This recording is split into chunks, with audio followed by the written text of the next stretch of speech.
Episode 27, Randomness. So I was looking through YouTube and noticed that I haven't done a video in an entire month. That's it. Exactly. For the entire existence of November, my webcam wasn't plugged in. Which I find kind of insulting too. And I thought. And then I thought to myself, there's nothing to talk about, so I'm going to talk random. Almost a year ago, I did this. Hi. Episode 11. Merry Christmas. On the first day of Christmas, my true love sent to me a partridge in a pear.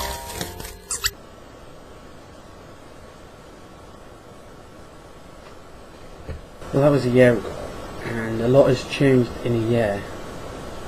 I never did tell you what they were, and I don't think I will, because it's just, they were actually just carrier bags.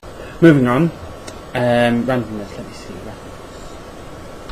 I find most of my information from Wikipedia, and one day I'll just go on, I'll randomly type in Wikipedia.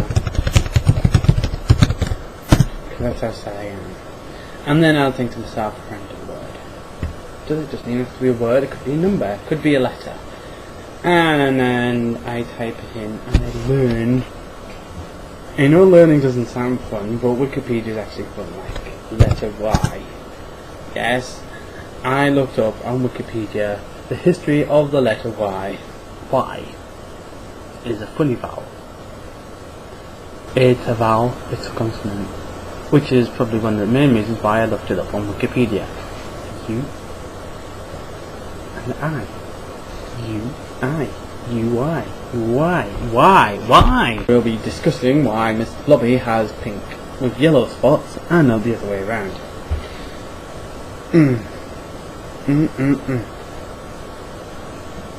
So, I also discovered recently that the UWE logo, as seen here, stands for it stands for the University of the West of England, Bristol. And it wasn't up until recently I noticed that it was actually a compass point pointing west. Isn't that clever, considering Bristol has a history of sailing, and what do they use to sail? Compasses. Oh, compasses.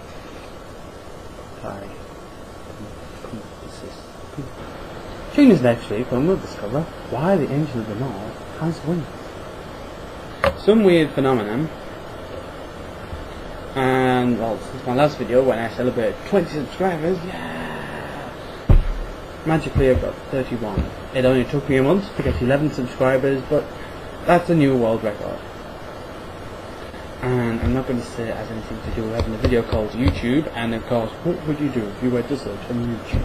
Search for YouTube, see what comes up, and it's like a similar thing on Google. You say, oh, what happens if I Google? Whoa. Obviously Google comes up. Well, Wikipedia brings up Google. And back to my interesting factoids, Google is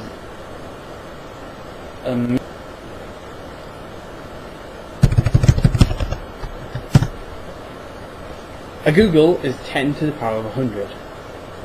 Yes. Google is the American name for 10 to the power of 100. Now, we English have a different way of counting.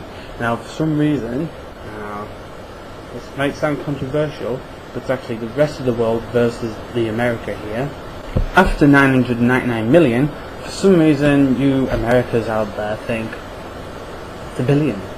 1,000 million becomes a billion. Now tell me, you got units, tens, hundreds, thousands, you got tens of thousands, hundreds of thousands, so you use the small scales and build up. And for some reason you leapt from 999 million straight to a billion.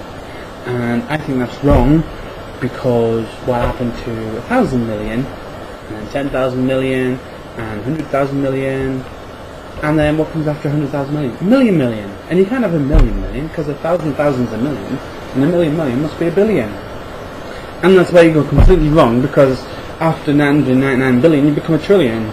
And meanwhile 999 billion to us would still be, well, not even a billion yet, but somehow in the middle of a trillion. We're still counting somewhere in a billion, and you've basically messed it up. And so the world doesn't accuse of the United States of not being able to count. They've created two systems called the long scale and the short scale, and that's how everyone became happy.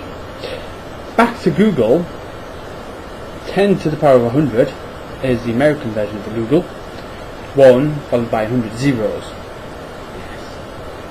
And the English name is 10 giltillion, or 10,000 sextillion. 10,000 sextillion, yeah. Something like that. 10 sextilliard. And Googleplex is 10 to the power of a Google, which is 10 to the power of 10 to the power of 100. Googleplex, yay! Basically, you take the Latin number of the name and put illion at the end of it. It's a bit like phobia. Take the Latin name for whatever the thing is and put phobia at the end of it, and it becomes a phobia. And you might think, well, the one everyone knows the Latin for dog, canine. I'm almost sure that the fear of dogs is caninophobia. Reggie. Reggie means king, and Regina means queen. And you can put phobia. You could have Reginophobia, Regiophobia, fear of kings and queens. Oh no! Potomonstrossus crocodiliophobia, the fear of long words, is merely a joke made of a hippo. Hippo is obviously a very huge animal. Monstrossus, if something's monstrossus, it's very, very big. And crocodilia is a Roman Latin word meaning very, very long distance. It's basically the fear of monstrous hippopotami going very long distance.